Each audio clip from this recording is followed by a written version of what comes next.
It is time yet again, my friends, for a large box of mysterious items from our friends at Sendico, all the way from Japan. As always, we have no sponsorship with Sendico. I just like them because they let me buy all kind of weird Japanese stuff and make videos on. Now, this one's gonna be a little different because the items in this box have been purchased slowly but surely over the last 6 months. So how much did I pay just to ship this very substantial box all the way from Japan? You paid a little over $110 just to get that box shipped to us. Now that sounds like a lot, but keep in mind that this came directly via FedEx from Japan in 2 days, right? Sendico, they don't play when it comes to shipping. First, man, I'm making a mess. All right, first up we've got our Neo-Geo CD. All right, hang on, I gotta clean this up. There's a bit of a mess here. So we've got the original manual and the Pro Gear Spec Advanced Entertainment System itself. So the Neo Geo, this was a line of consoles that were largely, I would say, popular in the mid to early 90s. So with the Neo Geo, we have the Did it not come with cables? Look at this power adapter. What is this? What is that power adapter? It's like a little tiny guy. I will say this is in really good shape. Unfortunately, until I find the power adapter, I don't think I can do anything with it. So maybe let's keep looking through the box. How do you feel about a video game to celebrate the wildly successful Ken Bolito production, Denki? Oh? Tell me more. Denki Blocks, a Game Boy Advance game that was designed to celebrate the Denki channel. Oh, sick. What? Oh, it's light. Great catch. Oh, it's in the box too? Dude, we're talking Sendico here, man. Most of this stuff is very nice. I bought this just because it said Denki on it. I figured. I actually don't know if it's a good game or not. Oh, okay. There's something to play that in a minute. Apologies for this video being a little all over the place. I'm just pulling stuff out as we go. This is something that I think you're gonna be really excited for. You have not seen one of these in like 10 years, I guarantee it. The original Nvidia Shield. Oh my god, wait. I found it from Japan. Okay, wait, so what here's the hell? Here's the thing. This was the very first Nvidia Shield running a Tegra processor. While it looks like a goofy little controller, if you open it up, it's a full-on Android portable gaming device. So this was the predecessor to things such as the Shield TV, and probably more specifically, is the predecessor to the Nintendo Switch, because this was very similar in hardware, just a few years older.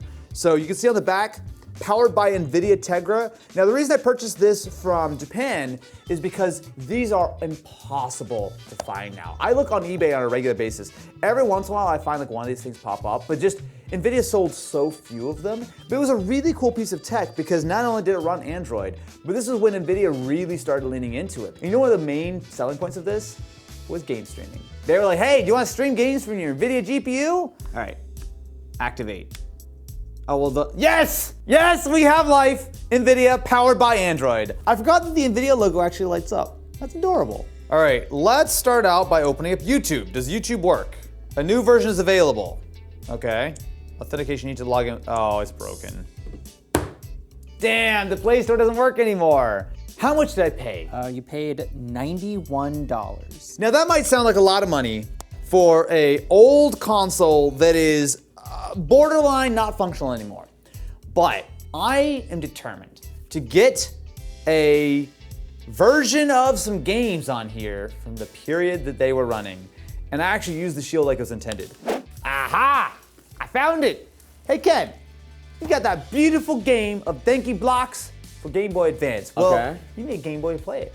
I will tell you that if you are a Game Boy aficionado, never go on Sendico ever. It is the most dangerous place on the internet. Look at this and tell me this is not the most charming Game Boy you've ever seen, okay? So we're gonna start out by opening it up. So it came in this little like ruby and sapphire little, cute. yeah, Game Boy like carrying case, right? It's even got the little red and the blue little case. You got Ash, you got Trico, the whole thing. But then when you open it up, look what's inside. Look at this! Look at this Game Boy Advance! I'm pretty sure it was listed as junk, which to be fair, most Game Boys and things that are not in good shape, they list as junk even though a lot of times they work. It works. It's on. Hooray! Now the screen's a little burned in, but how much did I pay for this junk Game Boy Advance SP? You paid $63. Okay, actually, I thought it was a little less than that. Well, still though, this is cool, right? Now, if you look closely, the Game Boy's clearly in pretty thrash condition, right? There's a lot of scratches and scrapes. Like, it was not treated kindly. But all of these old school Pokemon stickers are so freaking rad. And it does, buttons seem to work. Actually, here, you know what? Would you like to evaluate it with a copy of Denki Blocks? I will. Oh yeah, Isn't that cool? Yeah. I mean, it's definitely like beat up, right? I can't. Oh my god, I can't even read these characters. Uh-oh. So I know we paid $60 for the Game Boy. How about for Denki Blocks, the game? The game Denki Blocks, we paid a little over $50. Did we really? I don't know what I'm doing right now. I will say that Oh, I see. they did make an American version of this game, What's it called? Denki Blocks. I could have just bought the American one, bro. In fact, they made an app for it. You can play it on Android and iOS. What? Yo! But you can't play it on this vintage 2003 Game Boy Advance SP now, can you?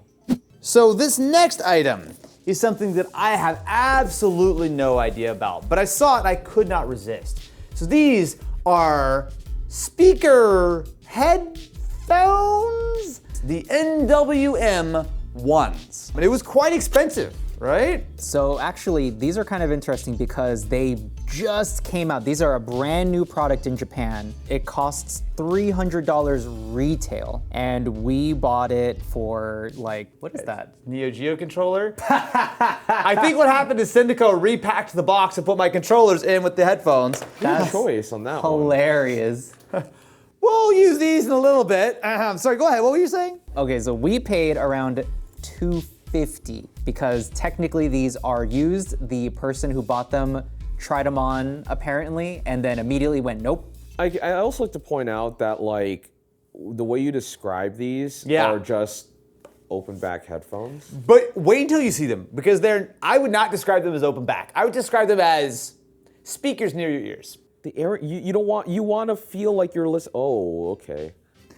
Do you see what I'm talking about here? It is literally, this is the speaker, and then that's your ear over here. Bro, I kind of dig that. It looks cool. I saw it, I was like, what is this? So it has a very kind of like rough kind of texture, almost like 3D printed. It's not, it's probably like recycled plastic or something. So when I put these on, it's unlike normal headphones in that you really have to adjust the sort of the band very carefully because if you can see, the speaker is directly, like, basically touching my ear, right? So this little like ear cup that goes around, it's just to hold it. The speaker itself is pretty much directly over my ear. Let's just listen to some music. I'm gonna listen, see if y'all can hear it. I'm gonna listen in normal volume, then I'll listen a little bit louder. Okay, I will say, doing this versus this makes an enormous difference. It literally like halves the volume for me. Dude, I cannot hear it from here at all. 0%. You cannot? 0%. It's quite loud, like to the point where I can barely hear you right now. no, like I cannot hear it. Period. So my first impression is these don't sound good, but also it's a different kind of sound. Like they're very warm, very, very bassy. Like almost like they're lacking a little bit of clarity. Oh, whoa. Weird, right? There's a lot of bass to it, which very is bassy. really impressive. So I mean, I actually do. I mean, I tend to like warm more than you. These actually sound really good to me. So we have some options for sound. Oh, so it's dynamic EQ. So actually, let me just try without the dynamic EQ. I mean- okay, so this is just switch to balance mode. So just totally regular. No, that's not it. Oh, dude.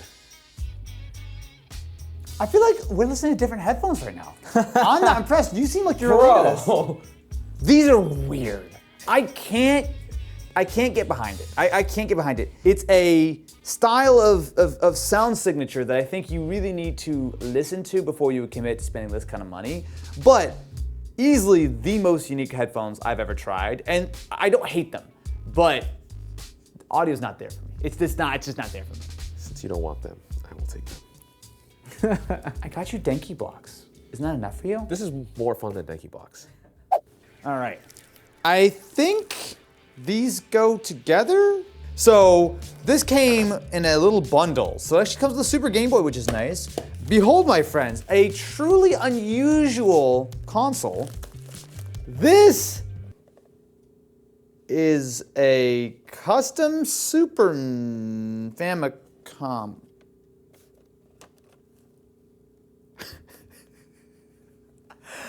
I don't think haven't looked at the photos well enough. What is this? What the hell? This is really weird. Now, I think if I just press this switch, it will turn on, right? Now, there's another switch. There's no instruction manual, as you might be surprised to learn. The display is on, it's getting power, but no signal. I will say the case has been slightly damaged, so this little like peg, it's like squished the top of the case in. Hopefully it didn't get damaged in shipping, maybe? So I think, let me just plug this into another display and see if I can get it to work somehow. Oh, okay, I got 1080p, but no signal. So let's try plugging into a CRT and see if that works. So flip this on. Nothing. Yeah, oh, wow, oh. That's very complicated. How much do we pay for our custom, brand new Super Famicom Weirdo Edition?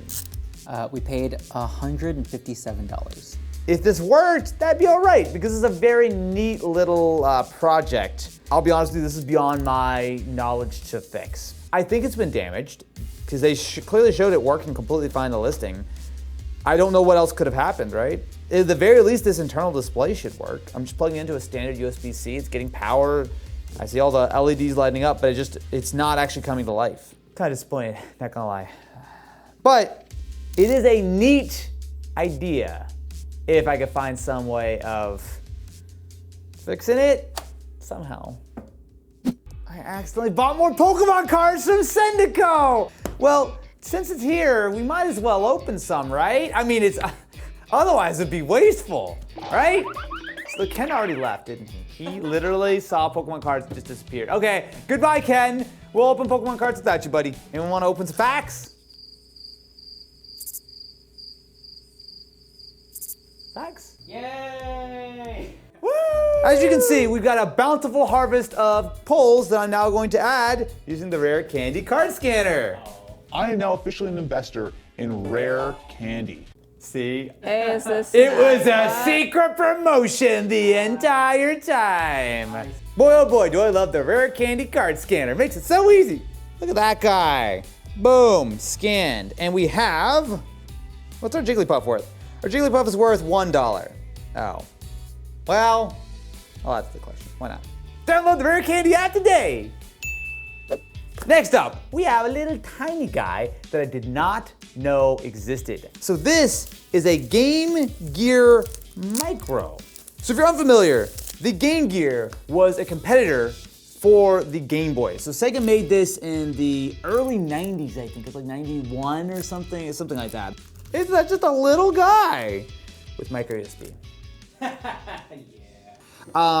It's too small. I'm just gonna straight up say it is too small, but the screen's pretty good. The quality of everything is pretty decent. The speaker sounds good. My bigger problem is just the D-pad is a little bit on the squishy side. Like it doesn't feel like it's very like sort of even.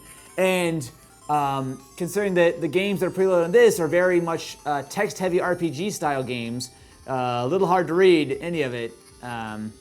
Yeah.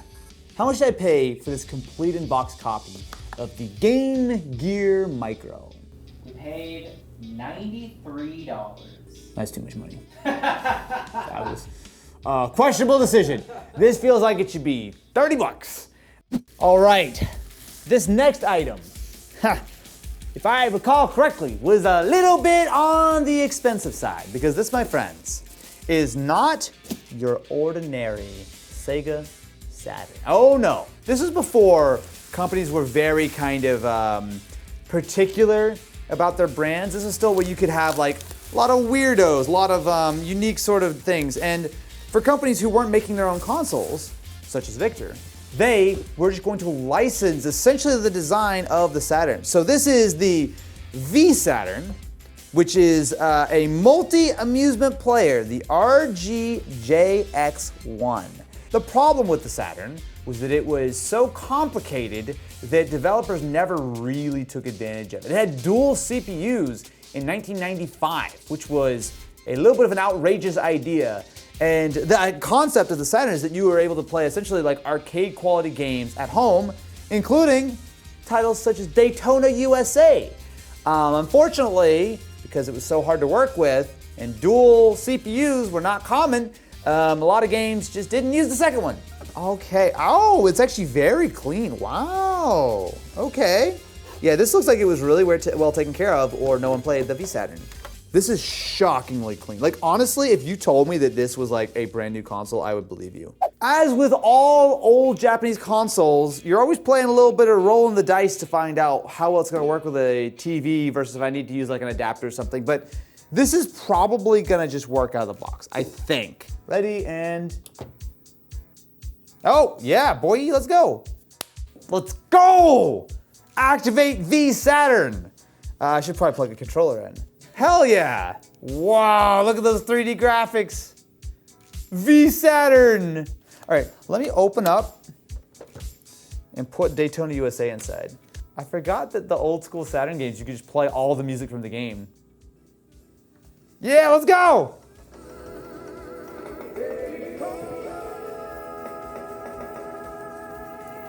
I will say the Japanese version of Daytona USA music is way better. It's just so much better. So the Saturn version of Daytona USA, while not quite on par with what you had in the arcade, was really quite good for its era. Like, this was very competitive with some of like the early like PlayStation games. It's smooth. You see the draw distance isn't amazing, but this is like a good version of the game. If you ain't first, you're alive!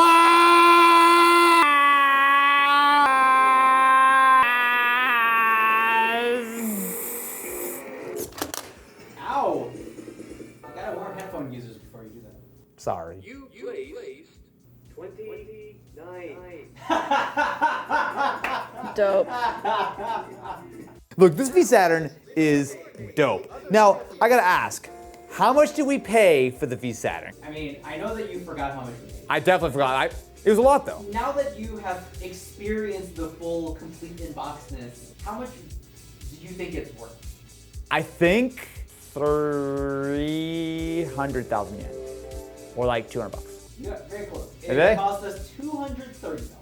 $230. Okay, it might not be for everybody, but this is so neat. Like, I just love this kind of stuff that you're able to find on Sendico, that you're able to find through Japanese sellers who have actually kept things in beautiful condition. So hopefully we can continue to preserve this stuff for many years in the future.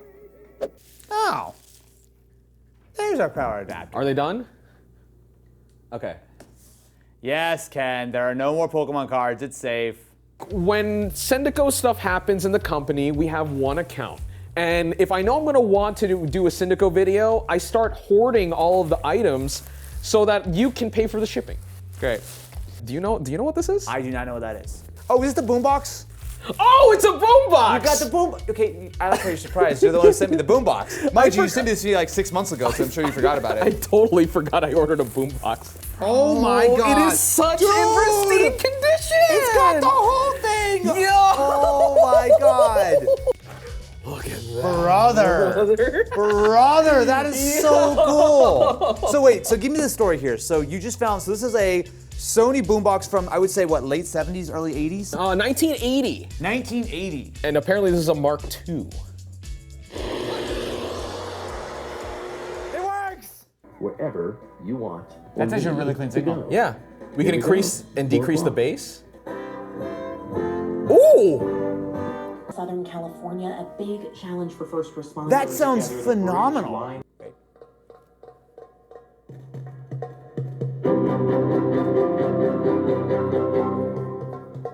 This is phenomenal. Should we try a cassette? Yes, so... I don't know how to get the cassette to work, but let's give it a try. I'm holding it down. It sounds really bad. Yeah, I mean, it was recorded scuffed. That's the goal. Oh, wait, no, yeah, it's not holding. Wait, you could just use this as a stereo. Yeah, because it has a line in. Yeah. And just leave it plugged in and just get that warm 1980s Sony sound. How much do we pay for this? Well, Ken paid... Wait, no, I paid for it. Okay, sure. Ken made me pay... $212. I mean... No. Yeah. No. Yeah. Yeah, that's about right. I mean, clean these things are like $300. Go stand in the corner and hold it up for the movie reference. You're up. Romeo, where art thou, Romeo? Okay, so after acquiring the power adapter and importantly a game for our Neo-Geo CD, this is the King of Fighters 98. Well, let's actually just see that the Neo-Geo fires up because I didn't have a power adapter last time. I will say I have it plugged in and the red light is on. So let me give this a try. That's cool. Just in case you forgot, this is the Neo-Geo, but the CD version. Let's pop in the King of Fighters. I am really happy with this from a hardware perspective.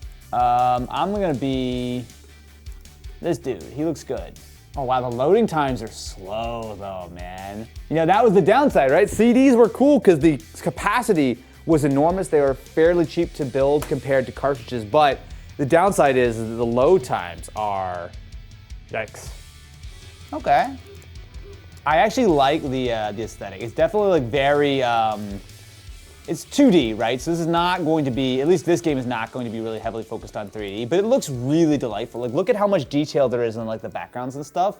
I love the way this controller sounds and feels. The mechanism of this stick is phenomenally good. Like it has so much travel to it. It's really clear every sort of way that you can kind of click it. You get that sort of not only tactile feedback, but also a little audible feedback as well. That feels so good. Clearly this Neo-Geo works, and now that I have a game for it and whatnot, I'm feeling good. How much did we pay for our Neo-Geo CD? It cost $214 US. It's obscure, it's weird, it's not something that I think you're probably gonna wanna spend a ton of time playing. It was very, very unpopular, but it is definitely a piece of history, and I'm really happy with how solid the condition really is. I gotta say, man, thumbs up as always. We got some really cool stuff this time. But if you'd like to see more, definitely be sure to check out some of our previous Sendico videos here. If you'll excuse me, my friends, I'm going to go convince every game console manufacturer in history to incorporate this in their controllers, because good Lord is that nice.